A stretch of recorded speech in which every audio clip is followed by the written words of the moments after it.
ارے تمہارے کو پشتو آتی ہے، ہمارے کو نہیں آتی۔ کہتے ہیں کہ ویڈیو کا انٹرو اچھا ہو تو لوگ کچھ دیر ویڈیو پر رک ہی جاتے ہیں۔ مجھے اپنی ویڈیوز پر یہ فیڈ بیک مل رہی ہے کہ دین کی بات سننے کے لیے لوگوں کے پاس ٹائم نہیں ہے۔ فنی ویڈیوز وائرل ہوتی ہیں، یعنی کہ ڈپریشن کا یہ عالم ہے کہ لوگ صرف خوش رہنا چاہتے ہیں، بس ہنسنا چاہتے ہیں، لیکن اس وقتی خوشی کے بعد بھی ڈپریشن وہ تو وہی ہوتا ہے۔ دل و دماغ اور روح کی خوشی صرف اللہ تعالیٰ کے کلام سے ہے، اس سے جڑ جائیں، ڈپریشن غائب انشاءاللہ۔ اسلام ہمیں خوش ہونے سے منع نہیں کرتا۔ ہر وقت کی مردہ دلی تو کردار کی کشش کو بھی ختم کر دیتی ہے۔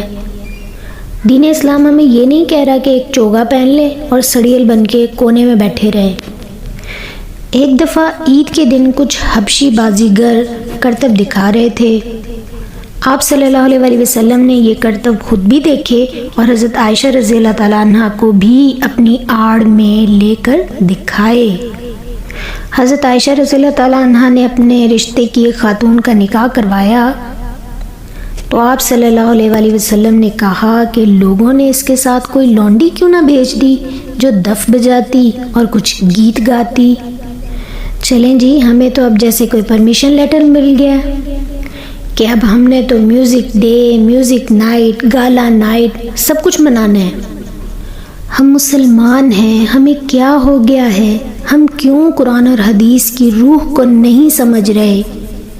خوشی کی اجازت ملی ہے، باؤنڈریز کراس کر لیں یہ نہیں کہا۔